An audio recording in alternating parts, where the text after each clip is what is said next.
Gentlemen, after a long off season, welcome back to the season 3 premiere of Safe Space. And what an off season it's been for the Gentlemen's League. Safe Space got a new studio, as all of you can see. I finally moved back from the West Coast and now living in New York. Spencer Sklar, league counsel, finally graduated law school. And Kevin Lamb got engaged. Congrats, Kevin. But what brings us here today is the draft. And what I love the draft so much is that throughout my 26 wise years of life, what I learned is despite all the changes that everyone goes through, things seem to always stay the same. So what does that mean? Well, we know Tony is going to be a complete wild card all weekend. We know Weston probably cares more about playing beer die than the actual draft. Christian's going to try to draft someone that was actually picked 2 rounds earlier. Ian's going to be a complete fucking head case all draft weekend. At least 2 of Rast's first 3-round picks will be on my team by week 6. Eric will have those cocky, arrogant comments after every one of his picks because he thinks he's built fucking Belichick.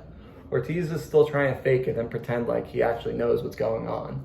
Sedano's going to overpromise on big data analytics, but we won't hear from him all regular season. Marsh will get his hopes up in September like he does every year, but be out of it by October like every year. Charlie will make some dumb comment about the Jets. Lynch will be on another fucking planet. And lastly, well, nobody really knows why Kevin Carroll's here. But it's those core principles that make this goddamn league so great. So with that, gentlemen, welcome to the 2021 draft. And let's get started with this week's Safe Space submissions. All right, so the topics were bold predictions. I split it out into NFL bold predictions and then like league-related bold predictions. So we'll start with NFL bold predictions. Number 1, Lamar Jackson will tear his ACL. I bet Ian just groaned. Derrick Henry will be a bust. The Jets will have the most rostered fantasy football players than they've had in 10 years. Was it over 10 years ago, the 2 AFC runs? I don't know. Another Jets-related one, Zach Wilson will get benched. There was the fucking tweets that I sent that he was sending out on draft day. Dude's a weirdo. The Giants will win the NFC East. I did not write that, but hell yeah.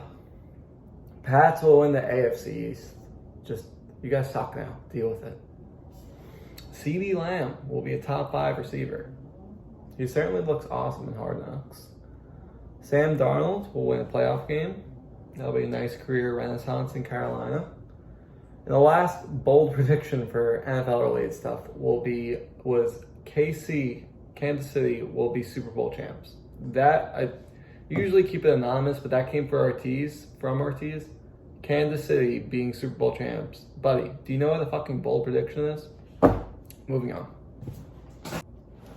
And lastly, we have bold predictions about your own league members. Let's start off reading one verbatim about Sedano. We're all aware of Sedano's luck. Every year he picks an extremely average team and they'll somehow manage near the top of the league and make the playoffs. Well, this year, he'll draft the same extremely average team, but they'll be the worst team in the history of the Gentlemen's Club. What is the worst team? Somebody in the room, do you know what the worst team in the history of the Gentlemen's Club is? Moving on. Hopefully someone answered. A couple about Ortiz. Ortiz will continue to back out trades at the 11th hour, and Ortiz will throw up on Friday. So on the first point, I don't think Ortiz actually ever intends to do trades. I think he's like a girl that just likes to flirt with guys at the bar, but never has any intentions of going home with people. He likes an attention. Next one. So someone predicted that the winner this year will be one of these 4 league members. Kevin Lamb, Brian Marsh, Charlie, or Eric. Weird grouping. Somebody predicted that somebody in Nashville will get their ass eaten. Take a wild guess who predicted that. Another prediction, Marsh will be top 4. This came from Marsh. I just love that his bold prediction about himself isn't that he'll win or make the championship. He just wants to be top 4. Love that. Next one. I think the winner of this season will have a name that starts with J. So I like that one. Me, obviously. Ortiz, Sedano, John Rast. I think that's it.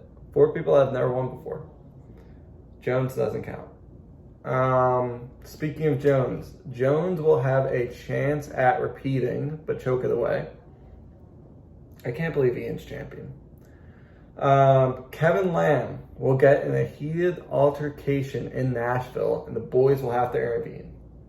As long as it doesn't happen on Thursday and Friday, and Kevin has to take a spontaneous flight home and misses the draft entirely. Couple people predicted this next one. We will have our first repeat champion. A couple people predicted this next one. Rast will be the first ever back-to-back loser. Next bold prediction is that Weston and Kevin will make a trade. Apparently, they've always talked trades and it just doesn't happen. You know who never fucking makes a trade? John Sedano. Not gonna happen this year. The next 4 are all about Eric, so I grouped them. And it was a real pleasure for me to read these. Eric will still suck. Eric will miss the playoffs again. Eric will once again finish with the worst record in the league. And lastly, if Eric doesn't bounce back this year, I think there's an argument to be made that he's a gimp.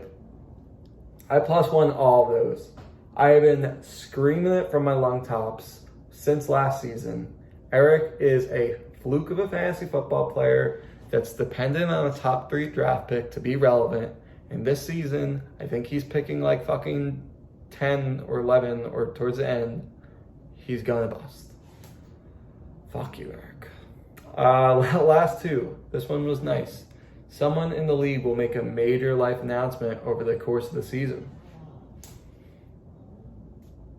And then the last one, before we wrap up. John Rast's presentation will be so bad this year that we'll reconsider the last place punishment moving forward. I don't know if this is airing before or after his presentation, but either it was really good, so congrats Rast, or shit just got awkward. But anyway, gentlemen, thank you for watching the first episode of Safe Space. On to the draft. Godspeed.